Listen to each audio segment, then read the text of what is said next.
Hello everyone. Hello. Okay, so do you have any doubt from last class to any one of you in differentiation part?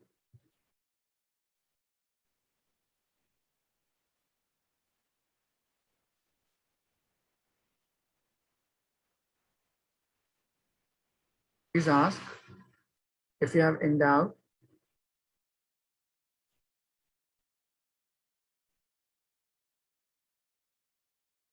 Okay. The next part is to define application of differentiation. We have mainly 5 different applications. So Yes, Muhammad Umar? I have a doubt and I have texted it in the chat Okay, just box. 1 minute. Okay, then.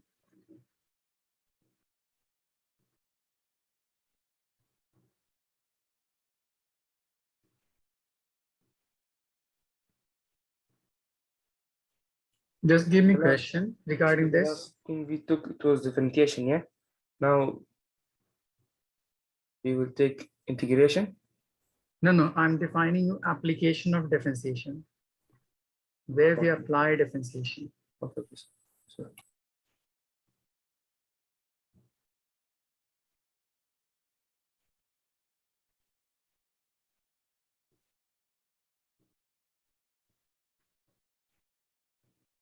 So we have mainly 4 or 5 applications. First is it defines you slope related to the particular term.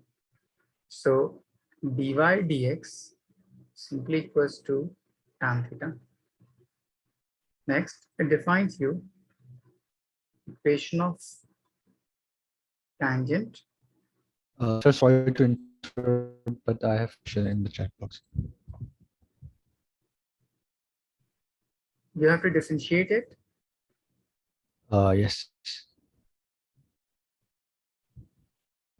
You have written 3x cube and whole to the power cube. Is this correct? Yes, yes. You may further expand it, so it will becomes 27x raised to the power 9. Is it correct? Yes. Now apply dy dx. So it will be 27 as constant. Here we have x raised to the power 9. So using the formula nx n minus 1. So you will get 27 into 9, 243 into x to the power 8. This will be the final answer. I got the same answer, but I was confused. Okay, no problem. So next is equation of tangent, or it will simply define to tangent to the curve at any instant. Next, the rate of change of a particular quantity. Next is instant nature of graph or curve. And last, which is most important, it will define maximum or minimum value Sir, how can of it a how yes, can Mohammed. how can it define rate of change? I will explain each of the term. Okay, just first of all, write it down.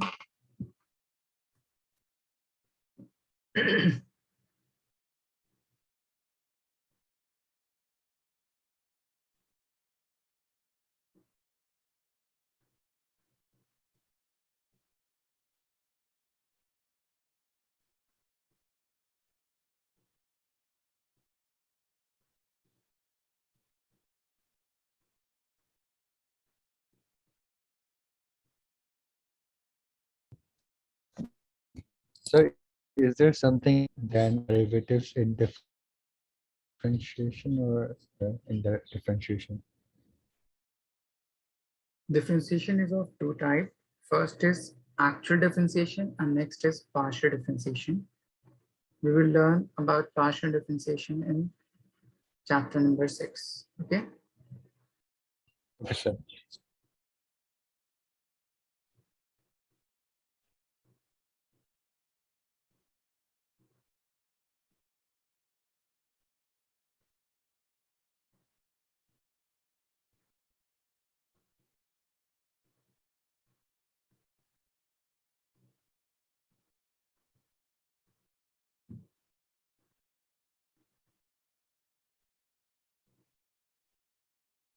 Have you all written till this part?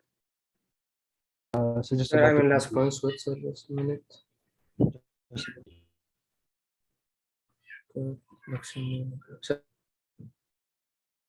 done, sir. Rishan, have you done?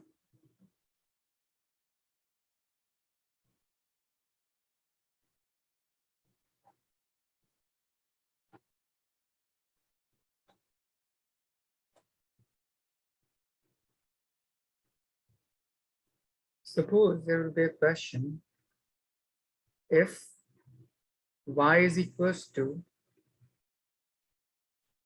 half x squared and you have to find theta at 1 comma 1. So how will you calculate it? Just differentiate this particular function. So it will be dy over dx. We have first half as coefficient, so take it outside. Apply the formula x to the power n, and if we have to differentiate it, it will be n times x to the power n minus 1. So we have x raised to the power 2. So on applying this particular formula, it will become 2x to the power 2 minus 1. So it will be half into 2 times of x. This 2 and this 2 would cancel out. So you're left with just x. Now this dy over dx will define you nothing but slope, or which would be equals to tan theta. So we can write it as tan theta is equals to x. Now we have to obtain theta for this coordinate in which x is 1 and y is 1. Since this expression containing x only, so we can put value of x only. So it would be tan theta is equals to 1. Shakir, tell me the value of theta for which tan theta would be equals to 1.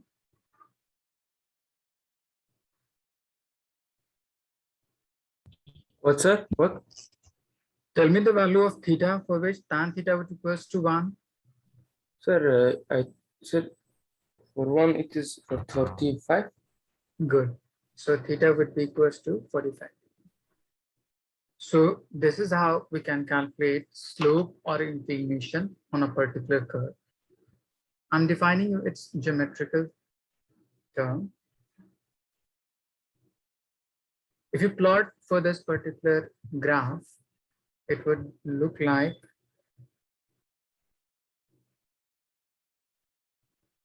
this way. Now, if you calculate theta for 1 comma 1 coordinate, let's say at this point, it means you have to draw a tangent at this point and you have to calculate inclination of that tangent with respect to x-axis. That's why I have drawn tangent at this point, like this. Now, if you draw horizontal line at this point, for calculating this particular angle theta, it would be equals to 45 degree. Is it clear? Sir, are you taking that point randomly or is it calculated? I have just calculated mathematically for this part, and I have just expressed you graphically in this section. Okay, what actually I'm doing here.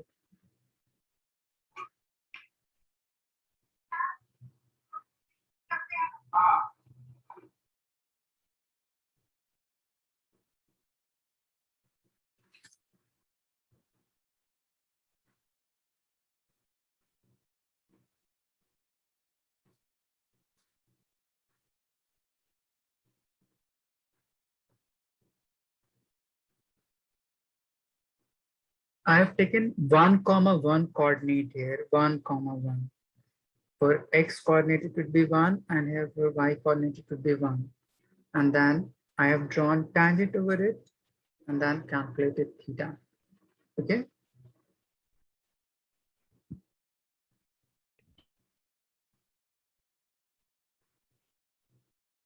Okay, Mohammed Umar. Yes, sir.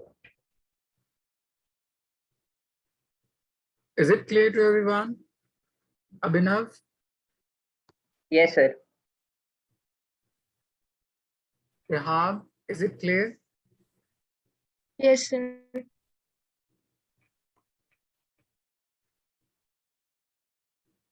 Have you all written? So I'm right. Sabes draw the graph also? You mean? Draw the graph. It's your choice.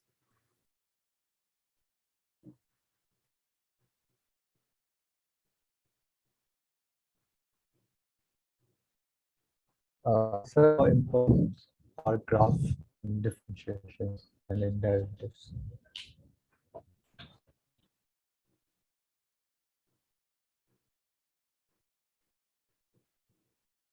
Rishan, have you done?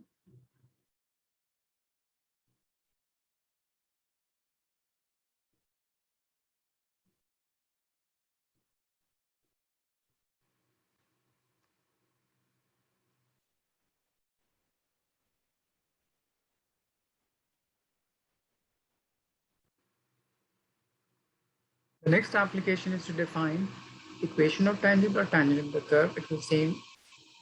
Next is rate of change. Oh, there will be a question.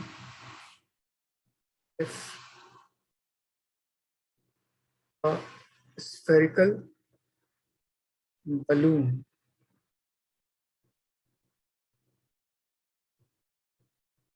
is filled with air, is expanding, find the rate of change of volume with respect to radius at r is equals to 2 unit. So how to calculate this particular change? So what is it after filled with air? If a spherical balloon is filled with air, is expanding, and we have to calculate change of volume with respect to its radius. So we know the formula of a sphere.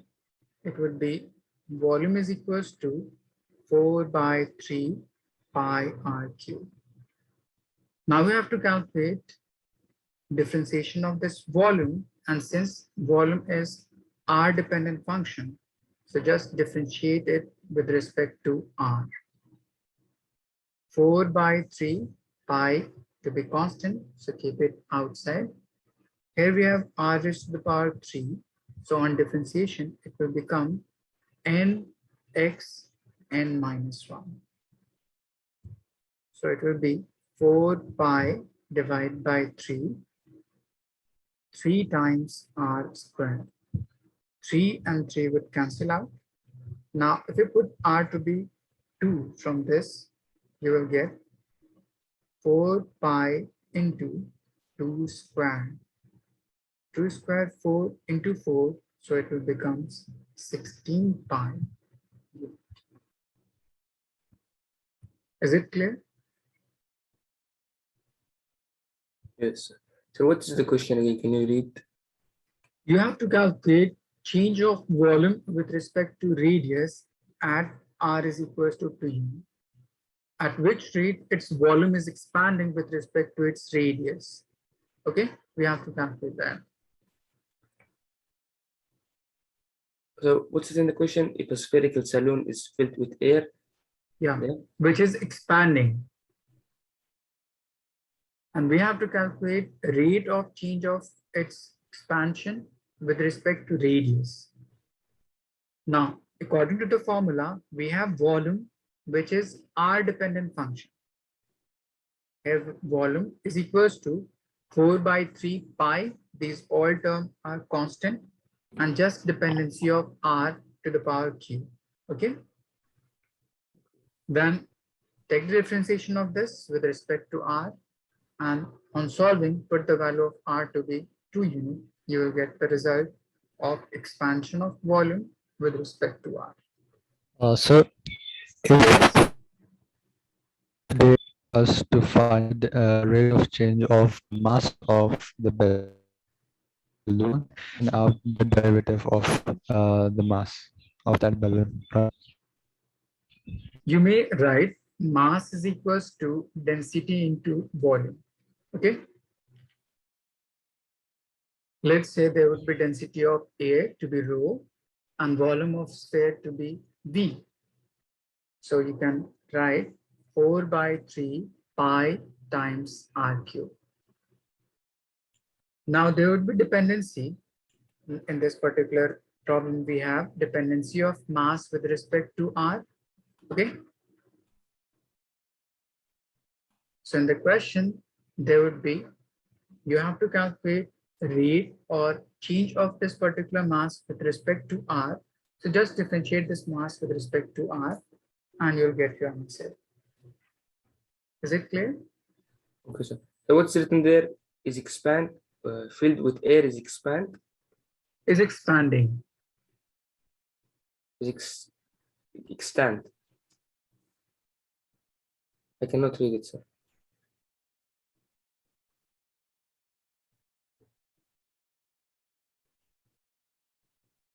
Okay. Now it's clear. Yes. Good.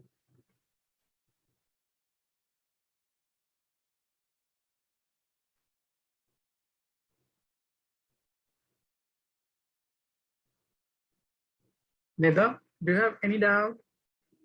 No, sir.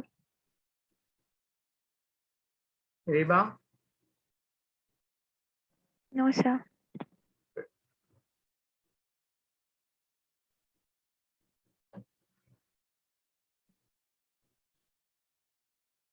Shakir, have you done till this part?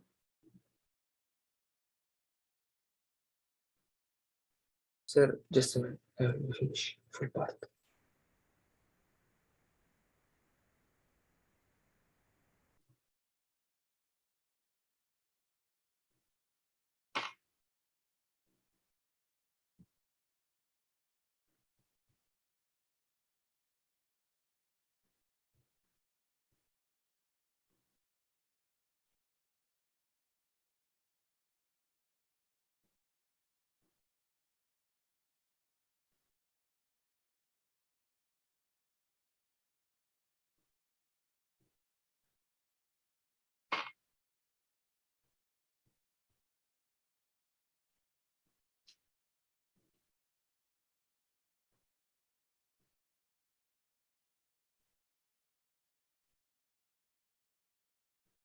Sir, finish. Good. Now the next application is to define instant nature of curve or graph. This we'll discuss in next chapter, that is motion straight line. We'll have to define instantaneous velocity, instantaneous acceleration, instantaneous speed.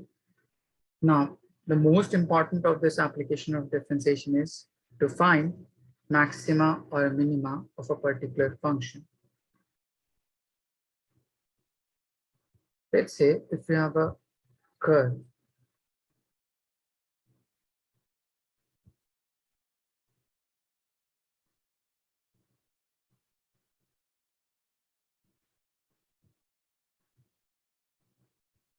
like this.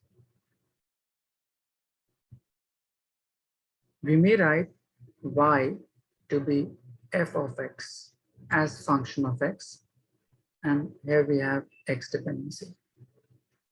Now, if you take first differentiation, d over dy, d over dx of y, we may write it as d over dx of fx, or we may write it as f dash x.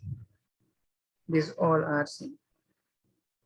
So I have taken first differentiation, or I have differentiation this particular y by one time.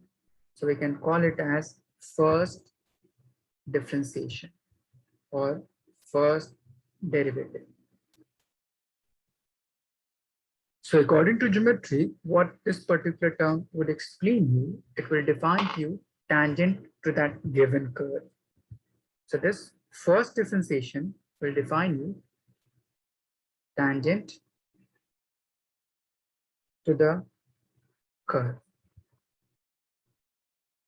Now, on the basis of which we can draw different tangent depending upon our need at different point to define rate of change or tangent at this particular graph. Let's say I have drawn tangent at this point and at this point.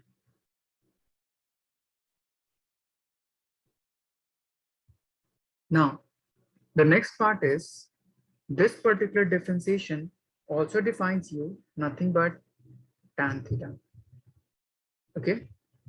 Now, if I ask you to find the inclination of this particular tangent with respect to x-axis, so what would be your answer? Abhinav, do you have any idea about the inclination of this particular line with respect to x-axis?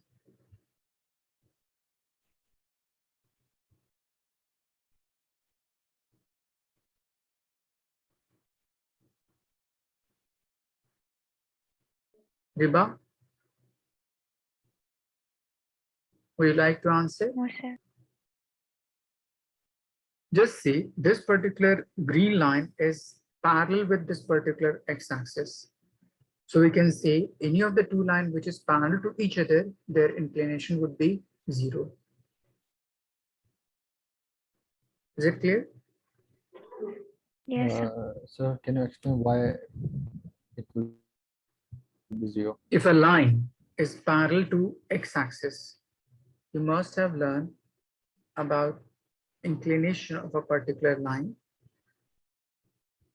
Let's say if you draw a line from this point like this, or you may from this point.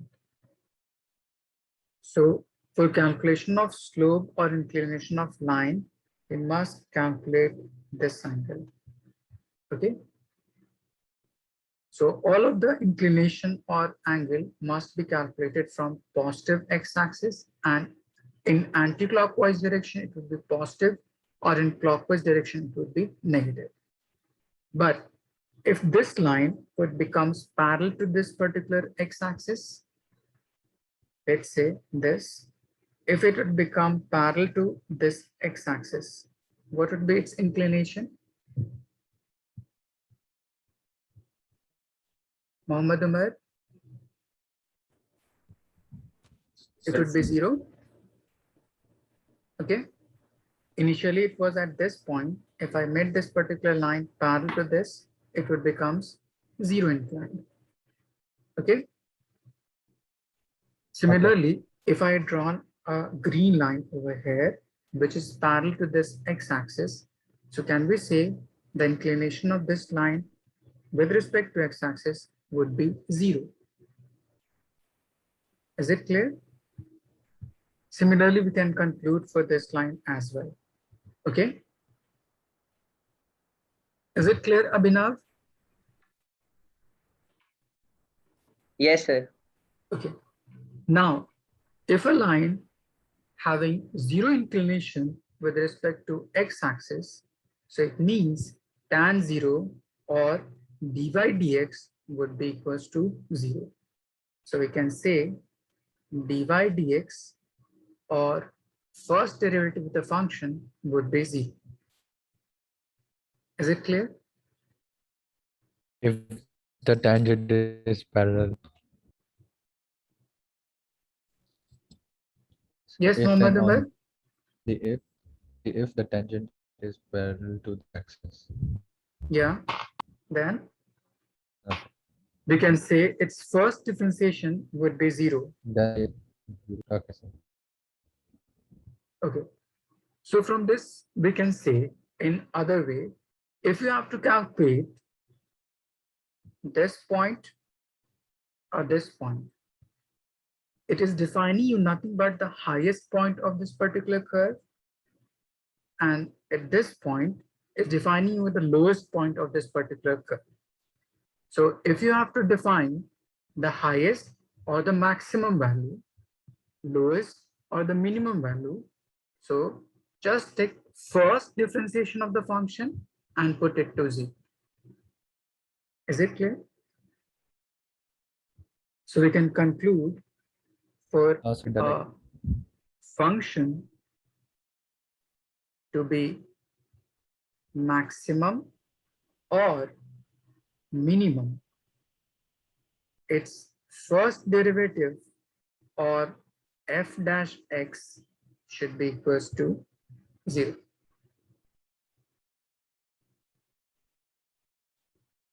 Is it clear to everyone? Sir, what is fx? Fx is nothing but y. You can say y or fx, both are same. Okay. Why they use Ah, the term fx? simple, it is notation, Okay. nothing else. So there I is have just, gx also, yeah, in the x-axis gx. yeah, Okay. it would be gx, it would be hx, any of the term. Is it clear? Yes. Okay. First of all, write it down till this part. Should Umar, we do you have any draw the doubt? graph? Yes? Should we draw the graph? Yeah.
The trigonometric value. Sine or cos. Something that Yes, Mohammed Umar? can we use another trigonometric value? Except I'm not able to understand you. check.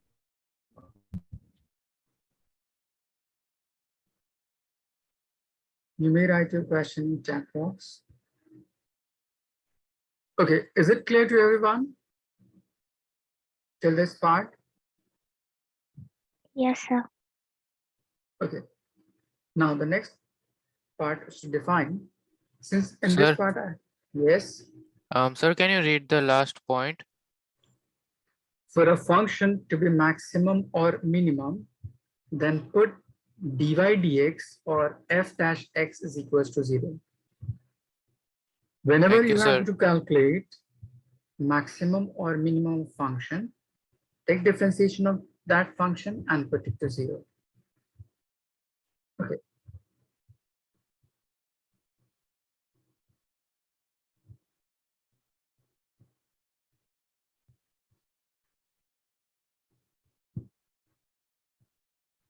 Muhammad Umar, tell me, with any other trigonometric function other than tan will define you the relation between perpendicular or base to get slope. So how can he use other than tan to get slope?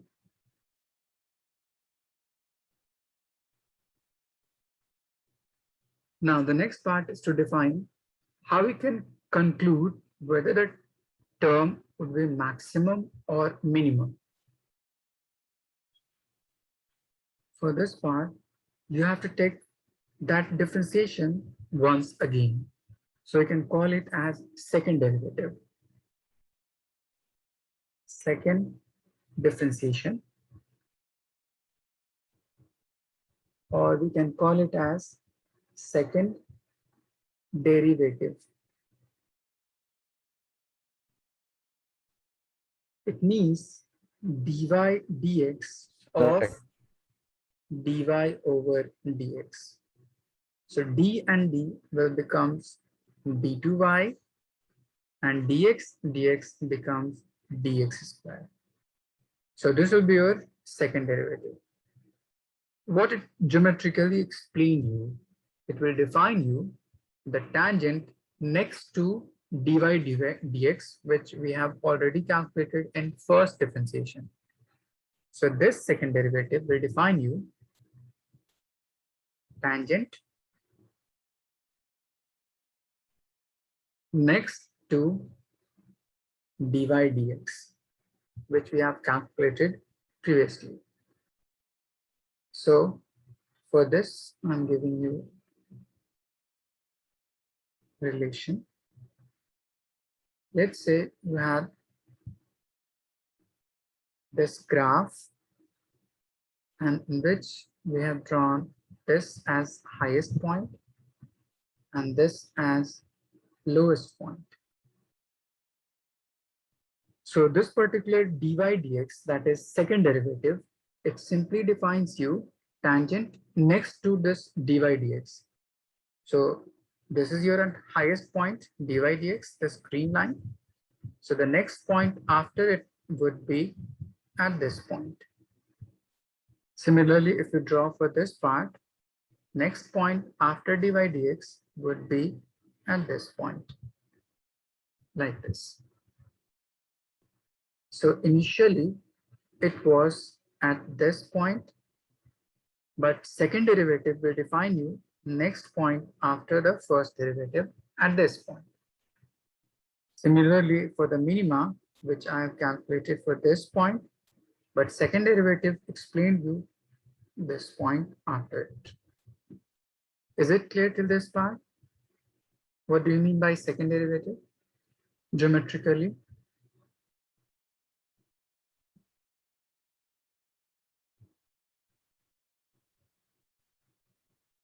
Now, if you calculate the inclination of this blue line with respect to x-axis, it would be along clockwise direction. And similarly, if you take inclination of this blue line with respect to x-axis, it would be along negative direction or anti-clockwise direction. According to the rule of calculation of inclination, if you take clockwise, it would be negative, and if you take anti-clockwise, it would be positive. Is it clear? Sir, how it's happening that anti-clockwise is positive and the It clockwise is side? simply notation. If you calculate angle in anti-clockwise direction, it will give you positive value as within in trigonometric part. Let's say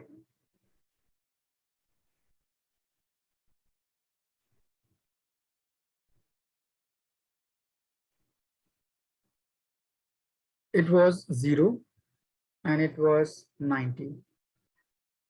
whether this particular term is in anti-clockwise this part or clockwise this, with respect to this part, from this point to this point. Shakir, Yes, sir. It is anti-clockwise. so whether any negative term is written here or positive term is written here. Positive, sir. Positive. It So should we be can positive. say it is positive. So in anti-clockwise direction, your sign of notation will be positive, and while going long clockwise direction, your sign of notation will be negative. I explain it in trigonometric part, I think. Okay. Oh, Similarly, I have used this concept here. When you take clockwise notation, it would be negative, and when you take anti-clockwise notation, it would be positive. So depending upon this second derivative, its value would be either positive or it would be either negative. Now, Abhinav, Yes, sir. I think this is at the highest point or our maximum value. So what would be the value of the second derivative at this highest point? It would be negative. So can we say if second derivative comes to be negative, it will define you maximum value. Is it clear? Yes, sir. Similarly, this is your minimum term. And at this point, second derivative comes out to be positive. So we can say if second derivative is positive, it would define you minimum value. Is it clear? Yes, sir. Okay. So this is how we can solve any of the function to get maximum or minimum of its value. Do you have any doubt? No, sir. Umar, No. Yusuf, So what if the second derivative is 0? it will define you any constant function. You will learn in detail in your mathematics section. Okay. In physics, you have to define only this two things. If the second derivative comes out to be 0, it means the function is constant. It won't define your maximum or a minimum term. Okay. So blue lines are the second derivatives, right? So, Yeah. okay. This green line is first derivative. So to And derivative, we have to take the help of the first derivative. first derivative simply defines you tangent to the curve initially. Second derivative tells you the next point after the previous one, which we have calculated for maximum or minimum. So if your second derivative comes out to be positive, it will be at the minimum point. And if second derivative comes out to be negative, it will be at maximum point. Is it clear now?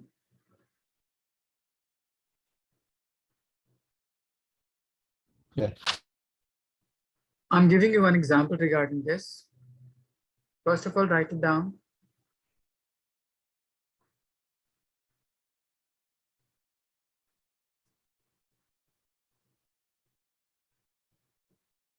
Nida, is it clear? Yes, sir.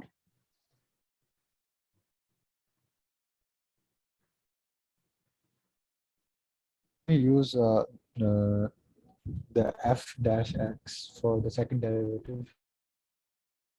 For second derivative, I have differentiated 2 times, so it will be 2 dash like this. So the dashes will increase as Dash will we define go. you the number of times you have differentiated that function. Okay. If Okay. If you have differentiated it once, it will be just 1 dash. If you have differentiated it twice, it will be 2 dash, and so on.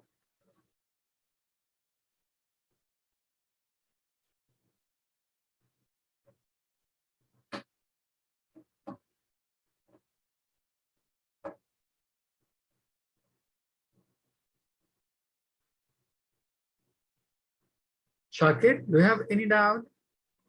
No, sir. Good. Have you written through this part? I have written notes. I will write the effects. So what's the you? I know that for F and you are giving small marks, yeah. In F, Yes. F3, F2, F1. Now you erase it, yeah. What were that? Y can be written as fx. Okay. So if we take first differentiation, so it will be called as dy dx. In terms of f, it would be same as f dash x. If there would be one dash, it means you have taken one times differentiation. If it would be two dash, if you have taken twice differentiation. Okay. Okay. If three dash three times, yeah. Yeah. Rishan, do you have any doubt in this whole part?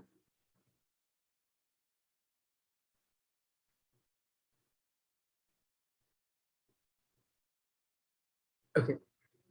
I'm giving you one problem.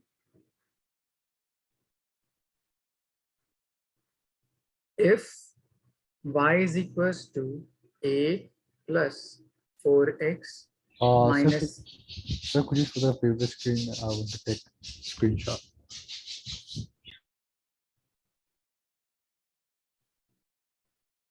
Done. find y minimum or y maximum from this given function. First of all of you just differentiate it and put it to 0 to get the value of x. First, differentiate this function and put it to 0 to get the value of x. All of you do this.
Just differentiate this y and put it to 0 to get the value of x.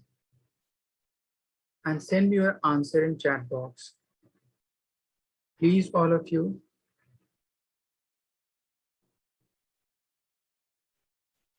Sir, just do what? What you thought?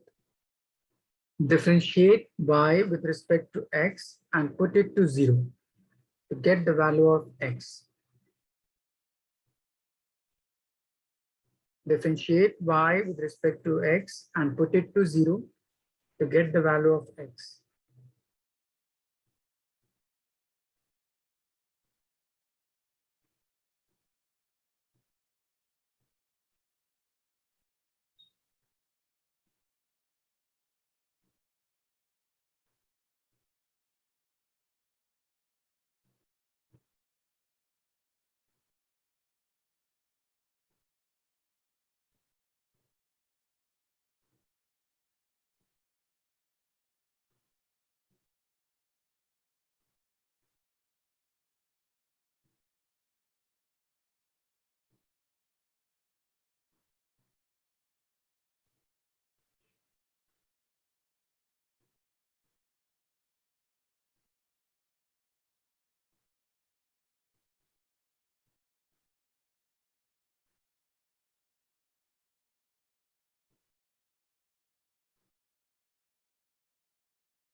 Abhinav, just check your calculation.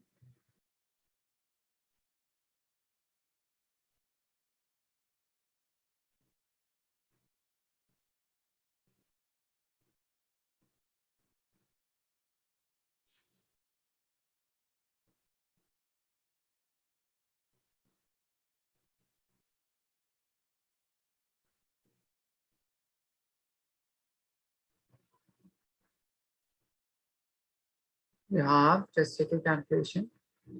We have to differentiate this function and put it to 0 to get the value of x.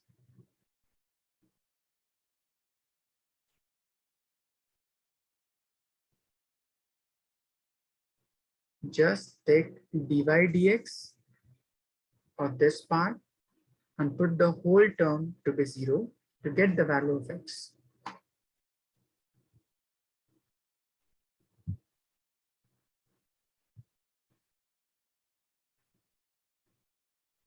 Nidha, Reba, send me your answer.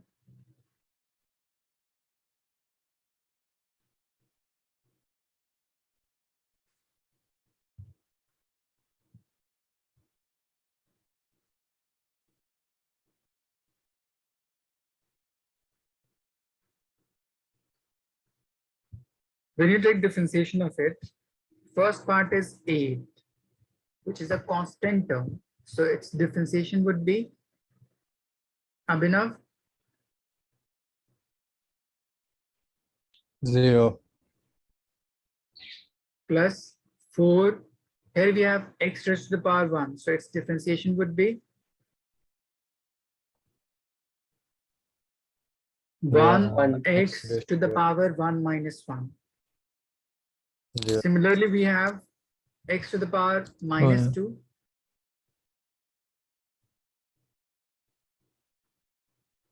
So on differentiating, it will be 2x to the power 2 minus 1. So it will be 4 minus 2 times x is equals to 0. Move this 2x to the other side or move this 4 to the other side. You will get minus of 2x is equals to minus of 4 and put minus to the other side, it will be minus 4 divided by minus 2. So you will get x is equals to 2. Was it so difficult to calculate?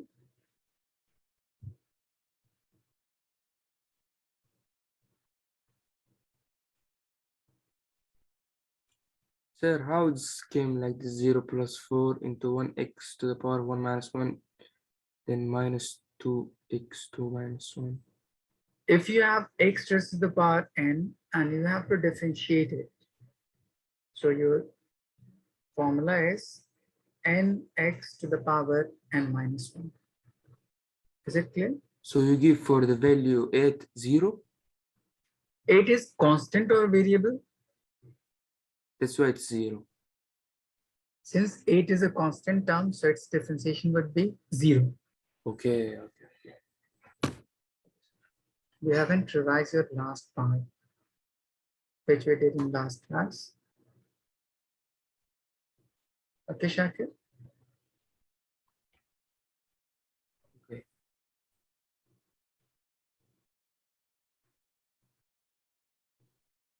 Sir, I know that it's constant, then it will give 0. I know this, but I just now get confused. That's all. Okay, so we have calculated x is equals to 2.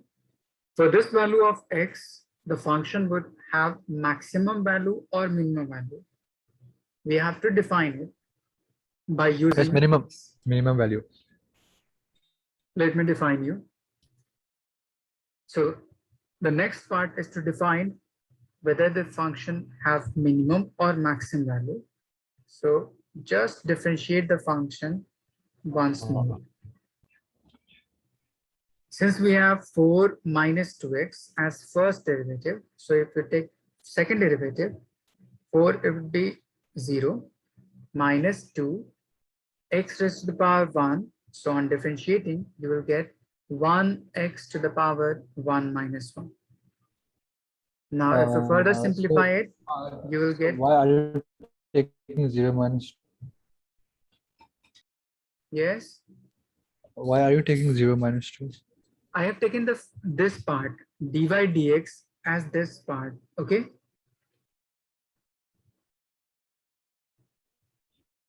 Since we have calculated dy dx as 4 minus 2x. So for the second derivative, we have to use this function. Okay. So you have to take 4 minus 2x, right? Yeah. For the differentiation of 4, it will give you 0. And differentiation of minus 2x, it will give you just minus 2. Okay, sir. Okay. Is it clear? Yes. Is it clear to everyone? Yes, sir. Nida, just check this particular number, whether it is positive or negative. Minimum value. Nida?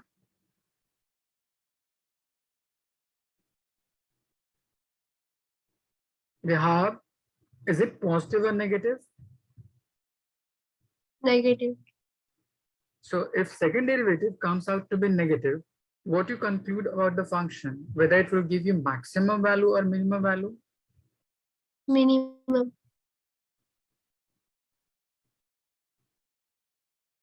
Just say it. Maximum. If second derivative is plus, it will give you minimum. And if second derivative is minus, it will give you maximum. Okay. So from this, you can say the function would have maximum value. Therefore, put the value of x to be 2 in the above equation.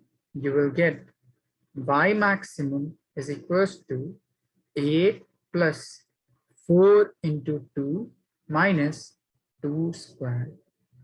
I have put value of x to be 2 in this first equation. Is it clear?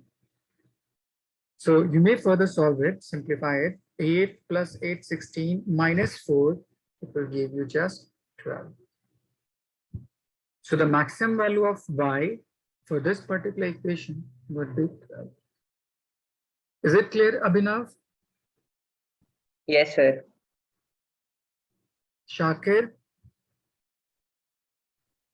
Yes, sir.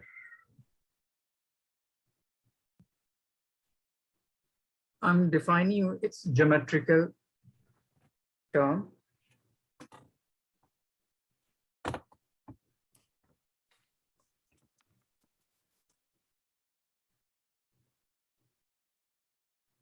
It will be y and x. The maximum value of y would be at this point, this part. Corresponding to that, your x would be at this point. So this will be your x is equals to 2, and this y maximum would be 12, according to graphical representation. Is it clear to everyone? Yes, sir.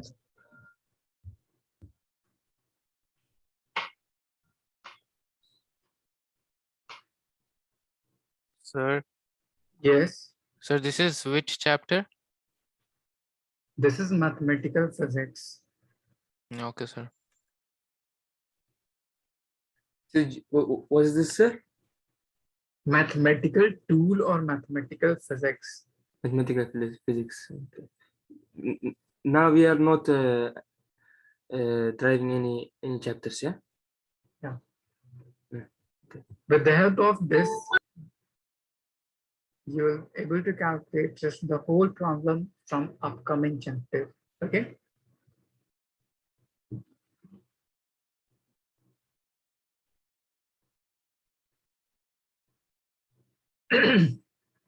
Have you all written till this whole part? Yes, sir. Nida, do you have any doubt? No, sir.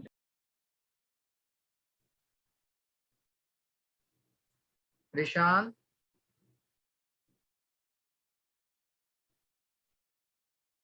Umar?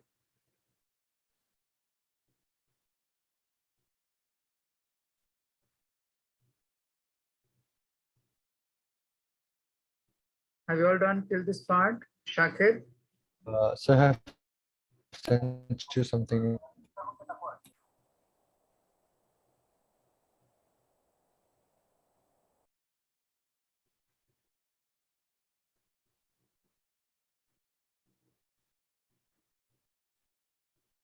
Rishan, is it clear till this part?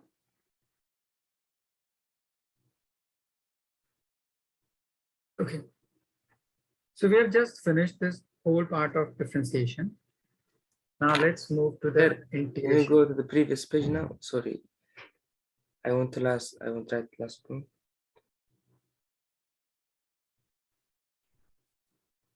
Okay, done. Done, sir.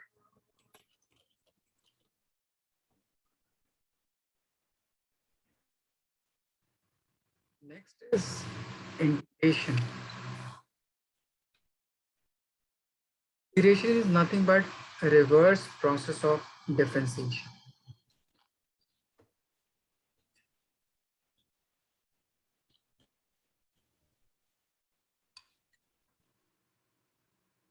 So in integration, we simply sum up different small segments to get the total part. So it's simply stately sum up to get whole value. I'm defining you geometrically. Let's say if you have a curve going from this point to this point, and if you have taken strip, let's say this part, another strip,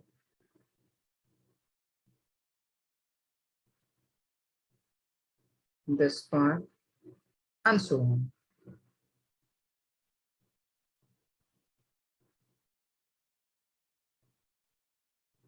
And if you start summing up these small strips, you can easily calculate the entire function.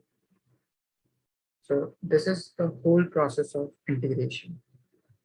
Now let's suppose for this strip, vertical component is y and horizontal component from this point to this point, let's say dx.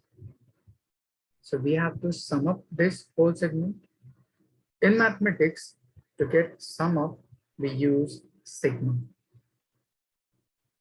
But since this particular width is very small, so we can transform this sigma or sum up to this sign. This is called sign of integration. It is nothing but elongated form of s to get sum. So it will be y times dx. Is it clear to everyone till this part? So Yes, sir. what are we basically doing with integration? I have to sum up these small strips as I have assumed this particular function from here to here must be constituting of this like strip. Okay. Let's say it would have strip this point, it would have strip this point, and so on. So I have just assumed this entire function consisting of the strip like this. So if I sum up this small strip from one end to other end, you'll get the whole function. Is it clear, Muhammad Umar? Okay, sir. Okay. Now, on the basis of this particular y, we have some formula to get its value. But this integration is of two types depending upon values extending from one part to another. One is called indefinite integration and the other is called definite integration. Indefinite means if there is no limit of calculation or summing of the function from one end to other end. If there is Sorry, no, sir. just 1 minute. If there is no limit of calculation of the function, it is called as indefinite integration. But if there is some limit between which we have to solve for this particular function, let's say if you have to solve from this portion to this part only, we have to calculate area in between these two segments. So we call it as lower part or lower limit, and we call it as upper part or upper limit. So this is called lower limit or the starting limit, and this is called upper limit or final limit to which we have to sum up this small strip. So for definite integral, we have some limit. If there is limit bounded.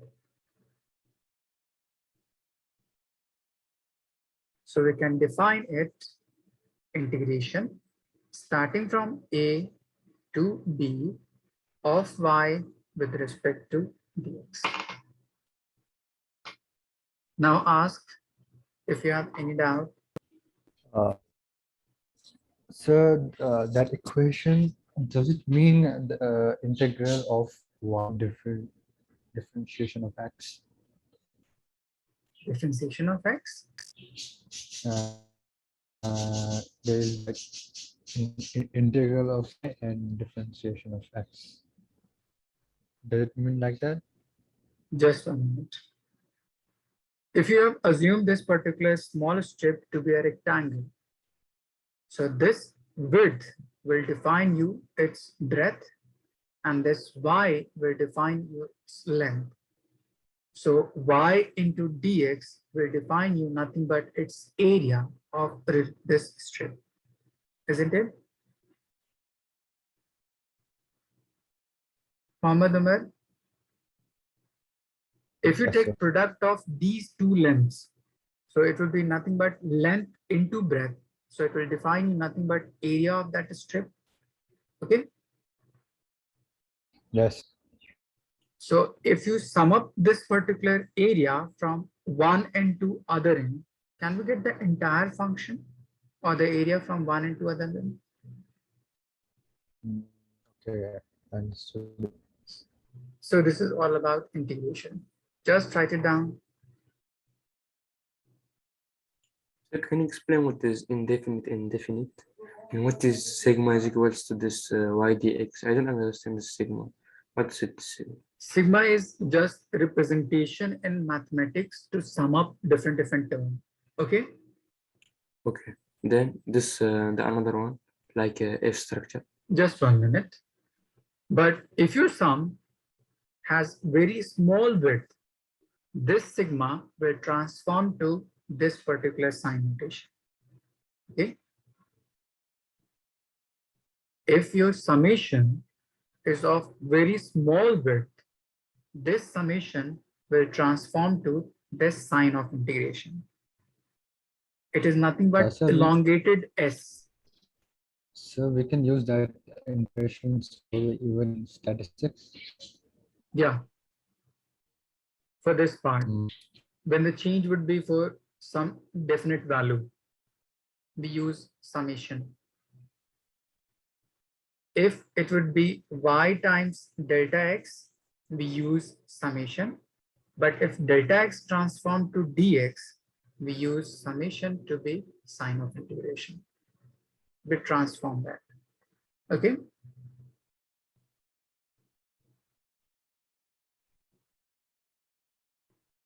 Yusuf, do you have any doubt?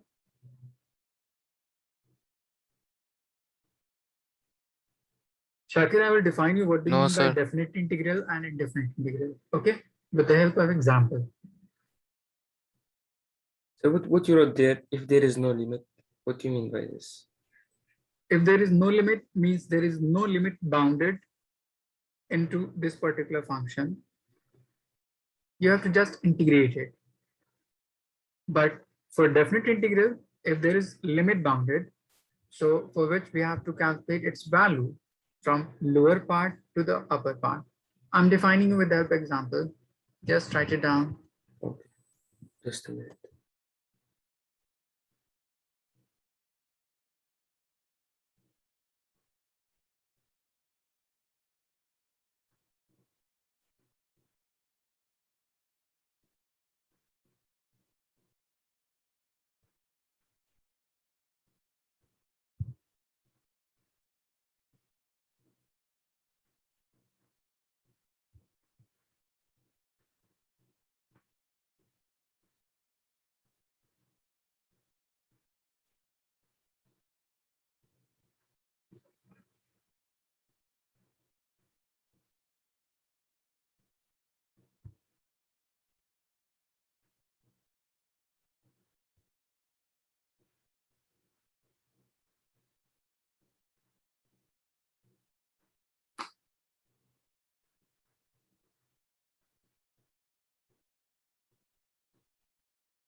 Have you all done till this part? Yes, sir. 1 minute, sir. Done, sir. Done.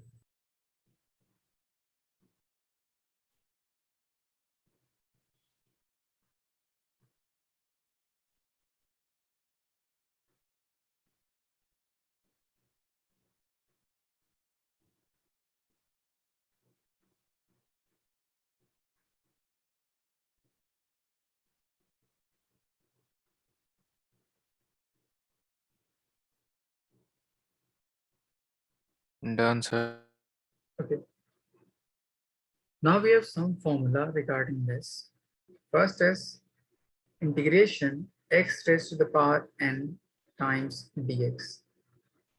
Dx simply defines you with respect to this function, you have to integrate this. Okay. So it will give you x to the power n plus 1 divided by n plus 1. But there is one limitation, n should not be equals to minus 1. Rest of the whole exponential is valid over this formula. But if you have x raised to the power minus 1, so it will be 1 over x times dx. So it will be just log x. Next is integration of e raised to the power x dx will give you just ex. Integration of sine x dx would be minus of cos x, and integration of cos x dx would be just sine x. These are some formula which you have to use and integrate the function. Is it clear? I'm giving you some example. Try to solve.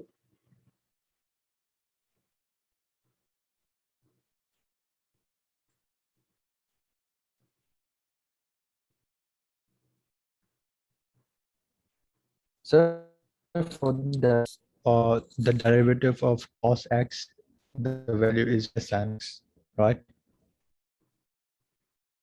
Differentiation of cos x is minus of sine x. But if you take Yeah, integration of sine x, the minus will it's move to the derivative. other side. So it will become Oh, minus of cos x. okay. Okay.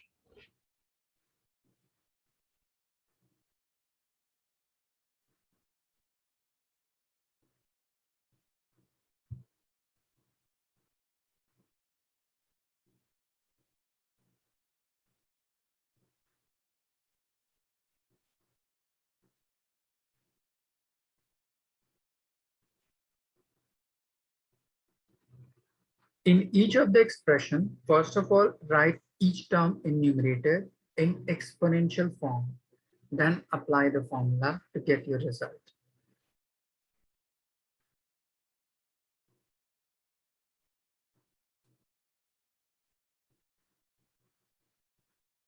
In each of the expression, first try to write in terms of exponential form in numerator and then apply the formula.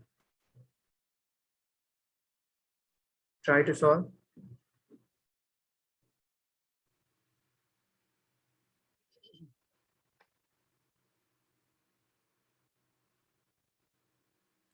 There's sort of the right one, yeah?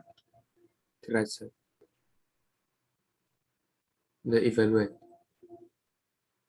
You have to evaluate and solve these functions.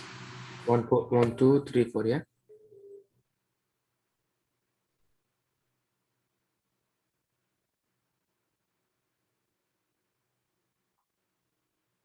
Do as much as you can. Okay.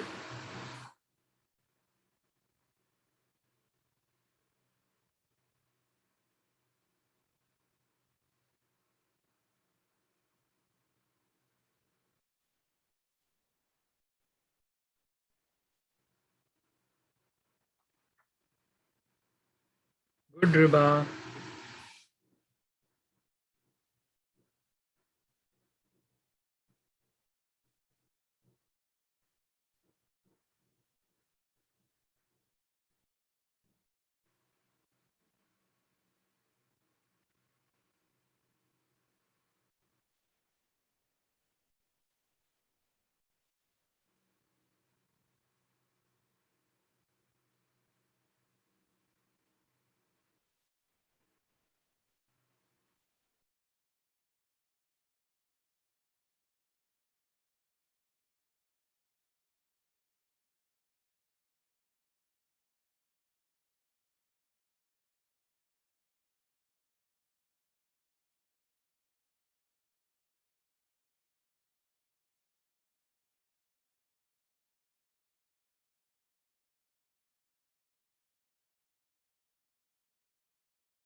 Sir, and never can be -1 or less, yeah?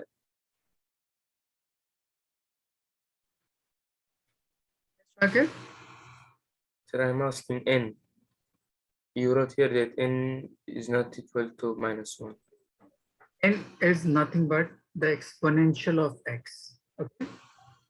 So just compare Yes. this function with this function. Okay. Okay. Okay.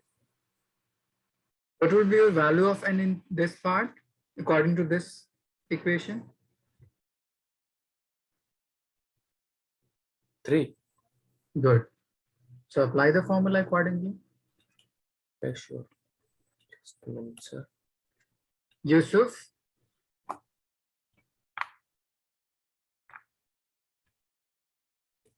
we have Yes, x to the sir. power 3 here in first problem.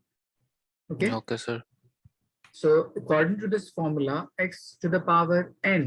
So if you compare these two equations, n would be equals to 3. Okay. Yes, sir. So just apply this formula accordingly. Put the value of n to be 3 and you will get your result. Shakir, Yes, sir. since your value for n in this expression would be Yes, sir. 3. Sorry, I know, sir. My mistake. I have just sent it. I will try again. I will send. Okay. Okay. Good, Riba.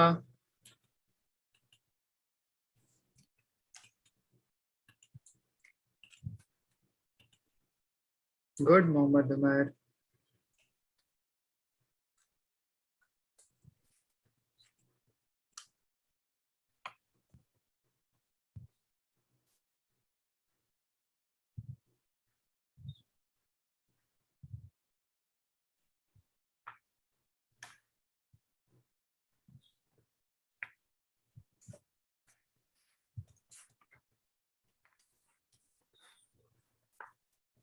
Nidha, check your calculation. Here we have x under root. So under root can be written in terms of exponential as plus half. Okay, Nidha?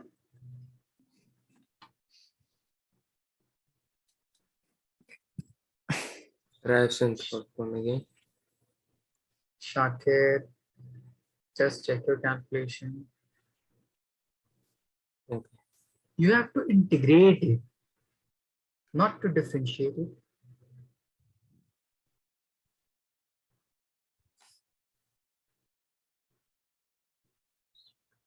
Abhinav, have you done? Doing, sir. Just see this first example. Here we have x to the power 3 dx and we have to integrate it. So according to this rule, it simply states you to increase the exponential by 1 and divide by the same exponential. So it will be x to the power 3, which was already in this part. So we have to increase the exponential by 1 and divide by the whole exponential, that would be 3 plus 1. So can n Yes, I have resent be it, sir. I have minus resent. 2? So can n be minus 2? Yeah, it would be. it. I'll just tell you, n won't be equals to minus 1. Otherwise, all possible values would possible. So your answer would be x to the power 4 divided by 4. Is it clear to everyone Yes, I have how sent. to integrate it? I have sent the same answer. Yusuf, Yes, sir. Nida, is it clear? Yes, sir. Try to do the same process for the second part.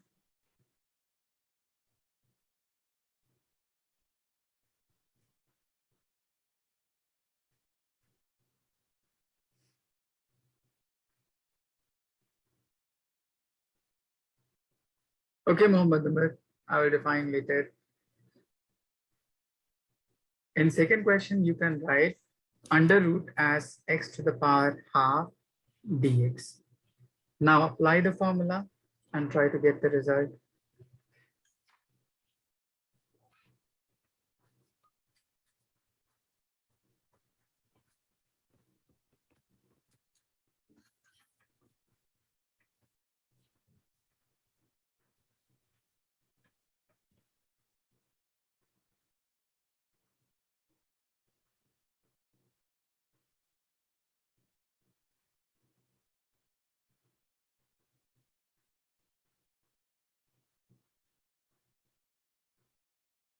We can write third in numerator as x to the power minus of 2 dx. Then apply this particular formula in this part to get your answer.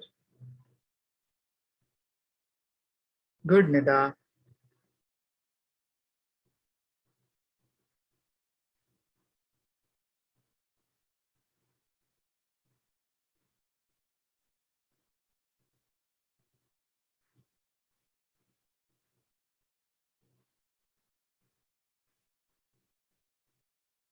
Ihab, I think you have missed something.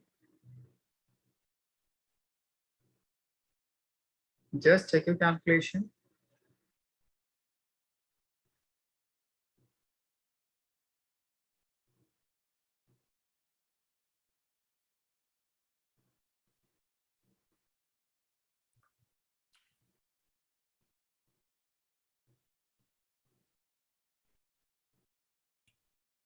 Sir, here when you mean n is not equal to -1, you mean that it never can be a negative value?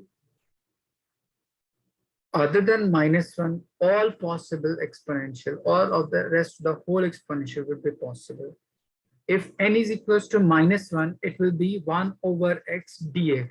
So your integration would be log x. You won't use this particular formula. Okay. That's why I have written here.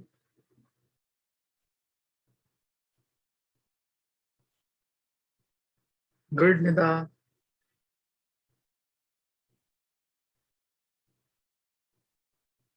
In fourth part, since 5 is constant, so we can take it outside to be as coefficient and dx. Since all of the term must contain 1 as multiplicative identity, and 1 can be written in terms of x as x to the power 0. Now apply the formula in this part to get your answer. Just see, Muhammad Umar, from where you got exponential as -1.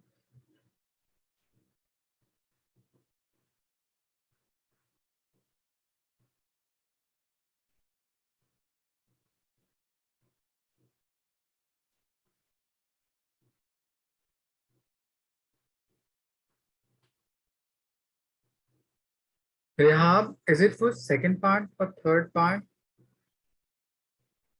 Third, sir. Third or second? Just check your calculation. Good, Shakir. Thank you, sir. Good, Nida.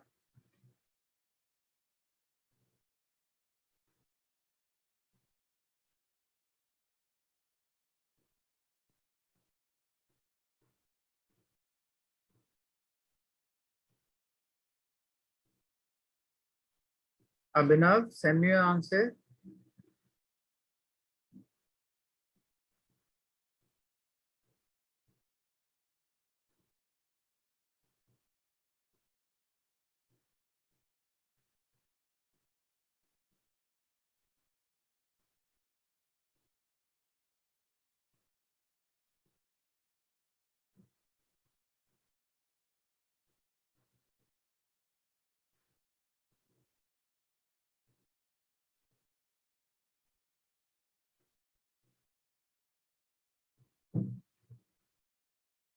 Yusuf, have you done the second part?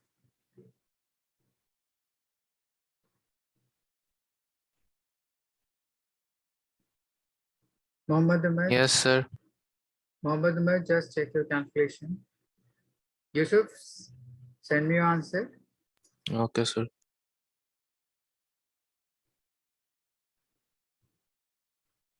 This integration formula is applied only to the variable part, not on the constant part. Okay, Mohammad Umar?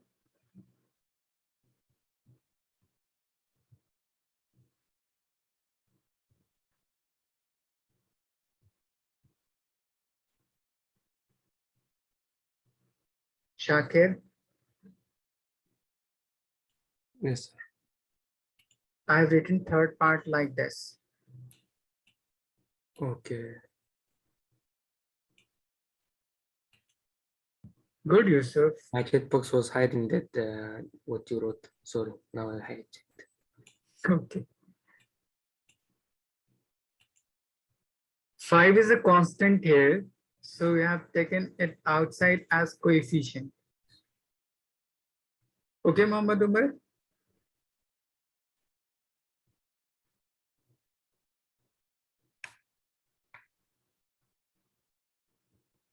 Good, Umar.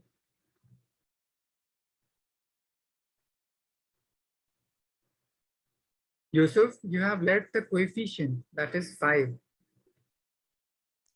Sorry, sir.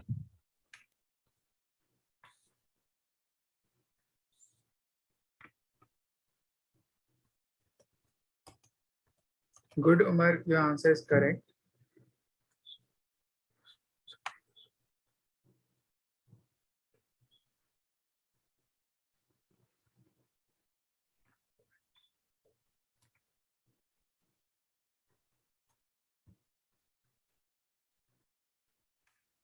Good, Yusuf.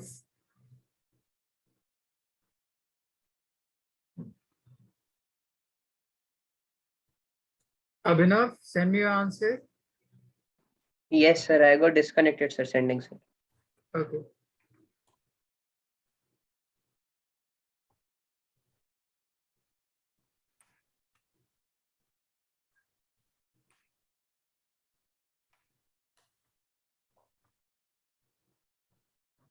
Muhammad Umar, you have left the coefficient.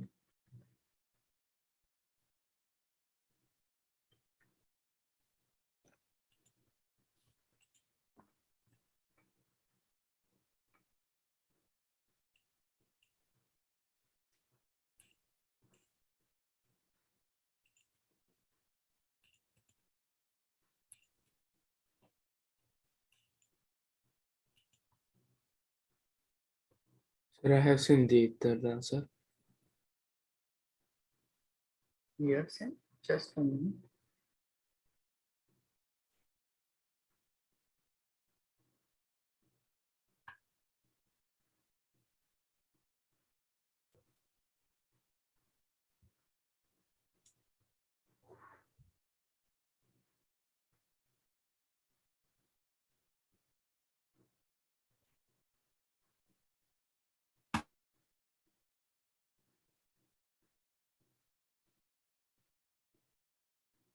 If you solve this second part, it will be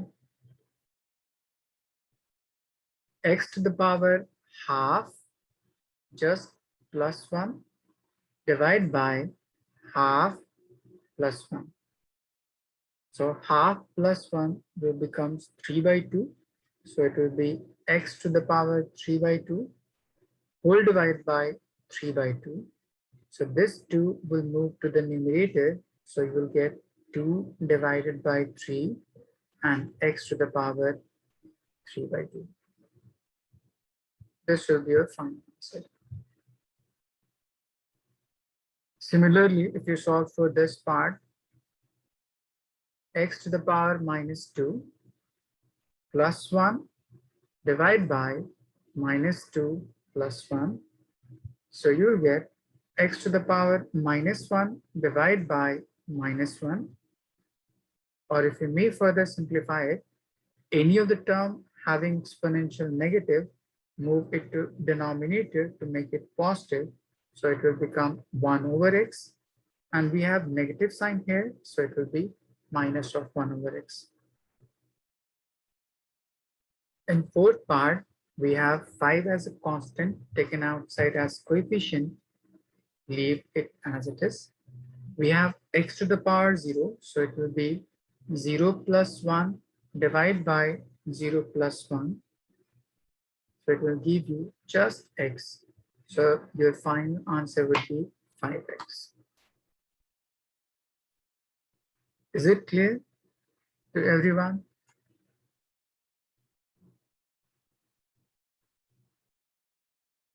While taking this particular term like this, and writing 5 to the power 1 plus 1 by 5 to the power 1 plus 1, you will get 5 squared divided by 2. This is totally wrong, as 5 is a constant term which can't be integrated. Only the variable part would get integrated or differentiated. Sir, Yes, sir, is there any other way to write like for the second question? Any other 46. method? Where I've written 42nd question. Sir, right bottom. This part? Yes, sir, the answer. It's like, is there any other way to write the answer? No. Okay, sir. Okay. Have you all done till this part? Yes, sir. Yes. Abhinav, do you have any doubt? No, sir. Okay. Now, depending upon this, which we have done for single term, you may solve it for sum or difference term. Like if you have x squared plus 2x, and if you have to integrate it, just expand this relation. So you will get integration 3 times of x squared dx as first part plus 2 times integration x dx as second part. Now apply the formula individually to each segment and you will get the result.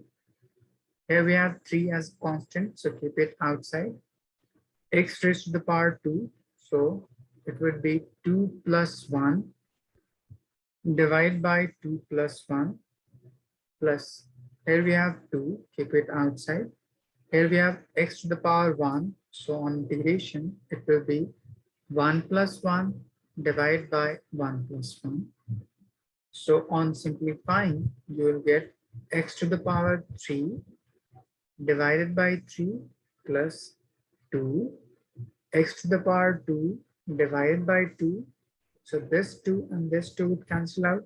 This 3 and this 3 would cancel out. So your final answer would be x cubed and x squared. Yes, Mohammad Umar, do you want to ask something regarding this problem? No, no. Good. Understood. Shakir, is it clear? Yes, sir. Okay, so try to solve one code problem.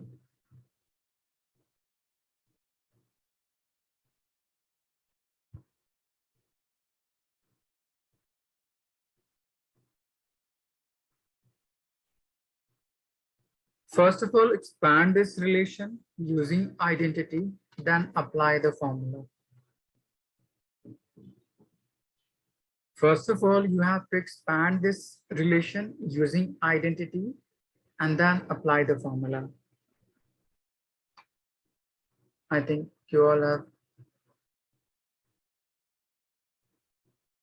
remembered a minus b whole square as a square minus 2ab plus b square. Just use this identity to expand that and apply the formula to get your answer.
On expanding this expression, you will get a squared minus 2ab plus b squared times dx. Just write each term individually. It will be x squared dx minus of 4 times x into dx plus of 4 times dx.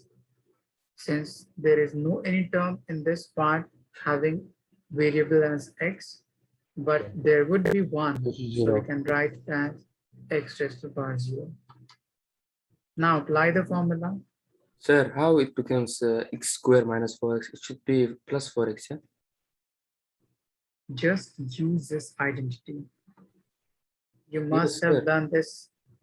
Because there is minus 2ab, yeah? Yeah. So AB is minus 2x, then minus Okay. minus plus 4x. If you are taking plus and plus, then it will be correct.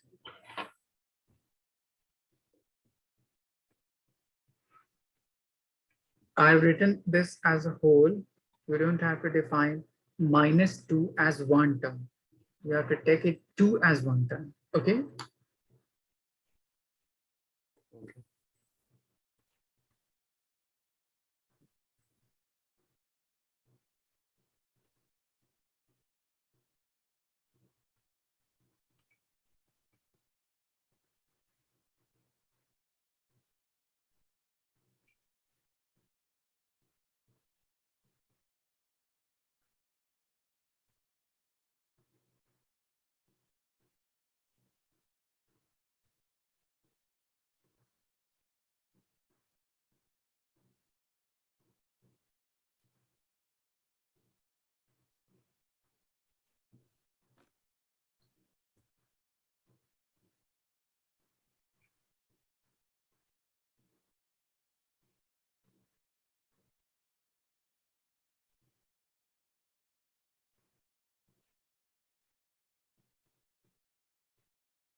Good, Nida. Good, Rehab.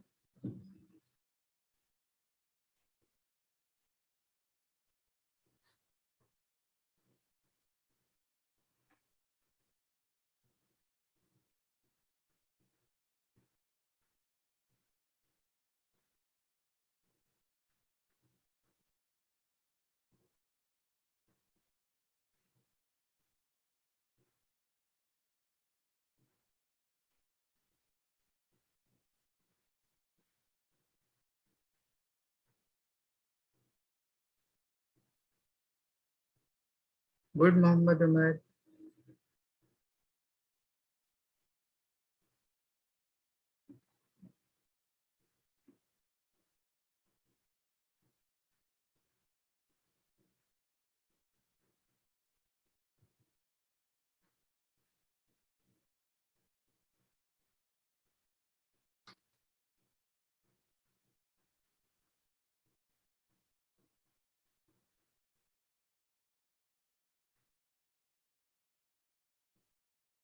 Yusuf, have you solved?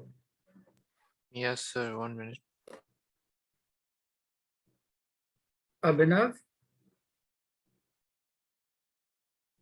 1 minute, sir. Rishan, send me your answer.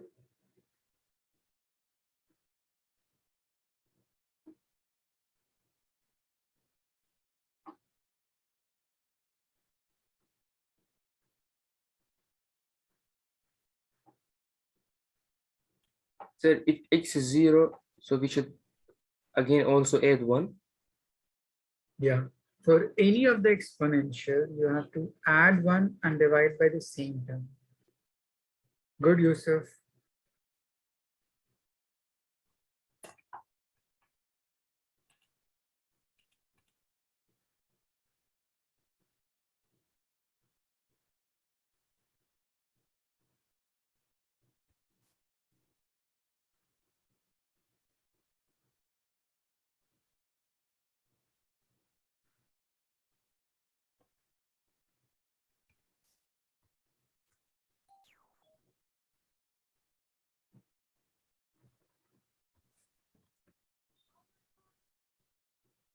Good, Shakir.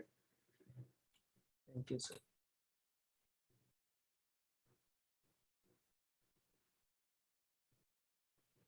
Good, Riba.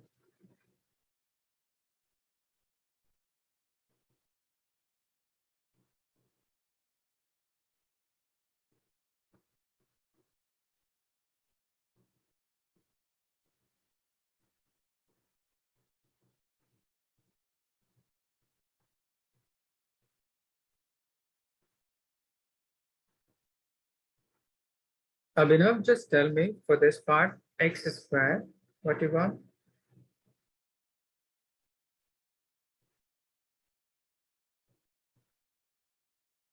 Here we have exponential as 2. So on integrating, it will become 2 plus 1 divided by 2 plus 1. Okay. The next term is minus 4 times x raised to the power 1. So on integrating, it will become 1 plus 1 divided by 1 plus 1 plus 4. Here we have x to the power 0. So on integrating, it will become 0 plus 1 divided by 0 plus 1. Now on simplifying, you will get x to the power 3 divided by 3 minus 4 x squared divided by 2 plus 4x. This 2 and this 4 would cancel out. So you will get final answer as x cubed divided by 3 minus of 2x squared plus of 4x. Yes, Mohammad Umar.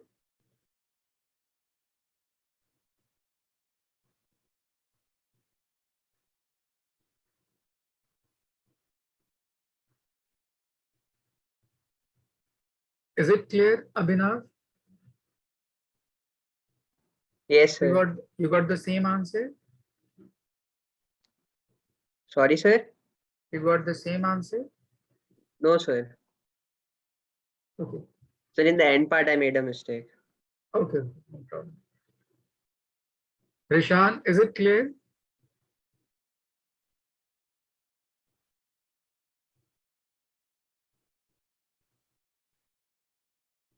Okay. The next part is to define.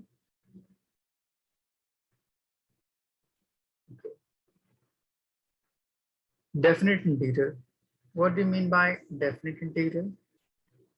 Suppose if you have a function extending from this part to this part, and you have to take area from this value to this value only. So if you put the value to be a as lower limit, it will give you area from this part to this part, that is this portion. Now suppose if you put the value to be b, it will define area from this part to this part. Let's say it will be this. Now, if you subtract these two terms to get the area between these two segments, which will be the required term. So just subtract these two segments, you will get the area between these two segments. This is all about definite integration. Means if I'm defining, b minus a, we will get ab. Yeah. yeah, I'm defining with this. Suppose if you have x integration and we have to solve for 2 to 4. We have x to the power 1. So just integrate according to the same formula which we did in the last part. Muhammad Umar, just wait for a few minutes, okay? We have x to the power 1. So it will be 1 plus 1 divided by 1 plus 1, 2 to 4. So it will give you x squared divided by 2, limit 2 to 4. Now put the values, first upper limit and then lower limit in this expression. Keep these two outside as coefficient. Put the value of x to be 4 in numerator.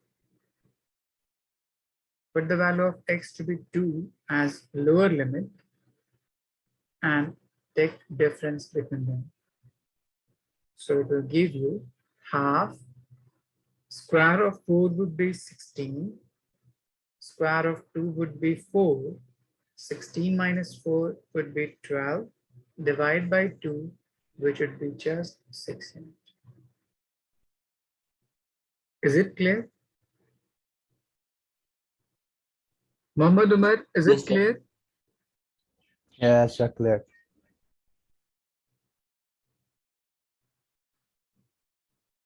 Abhinav? Yes, sir. Okay, just write it down.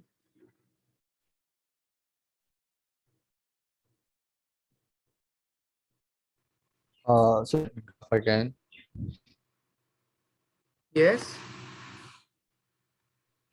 could you define that graph?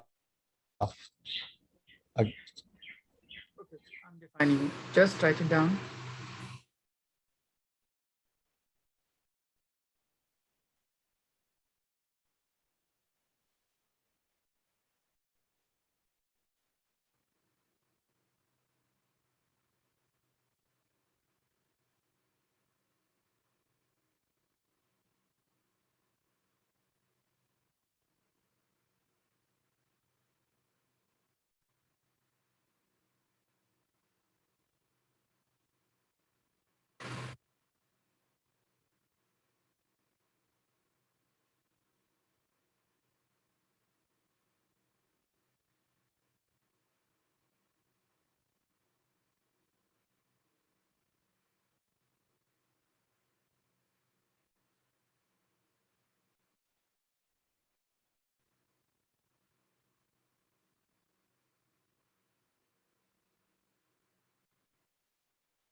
Yusuf, is it clear? Yes, sir.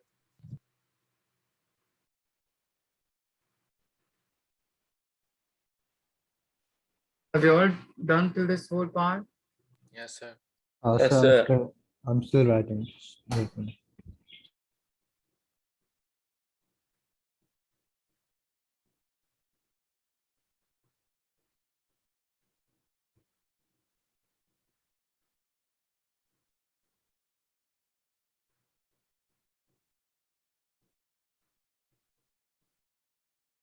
Nida, is it clear? Yes, sir.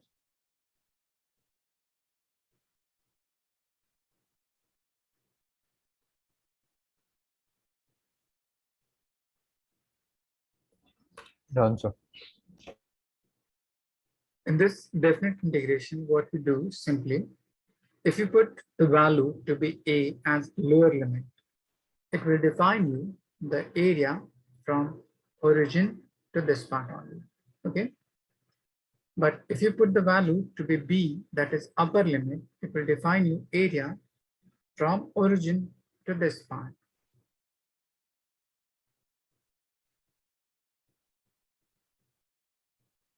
Like this. And since you have to calculate the area between A and B only, that is this part. So how will you get the area of this particular shaded portion? So you have to subtract the value which you got for the B and value which you got for the A. That's why I have first put the value to be upper limit as 4 and then value to be lower limit as 2 and take difference of them to get the required result. Okay, Mohammed Ahmed? Okay, sir. So this is all about the calculus part. So just revise this whole part and try to do more and more problem regarding this. Okay. So do you have any doubt from today's class to any one of you? No, sir. No, sir. In next class, we will start third chapter, that is motion in straight line. Okay. Okay. Yes, sir. Motion in a straight line, yeah? Yeah. In Okay how many then. days we will finish it? Yes. In how many days we will finish it? Can you finish it within 2 weeks? Yeah. Oh, Actually, you have two periods per week. yeah. Yes, Inshallah. Exactly. inshallah. Okay, sir. Thank you, sir. Have a nice day. Thank you. Okay. Thank you, sir. Have a good night. Good night. Thank you, sir. Thank you.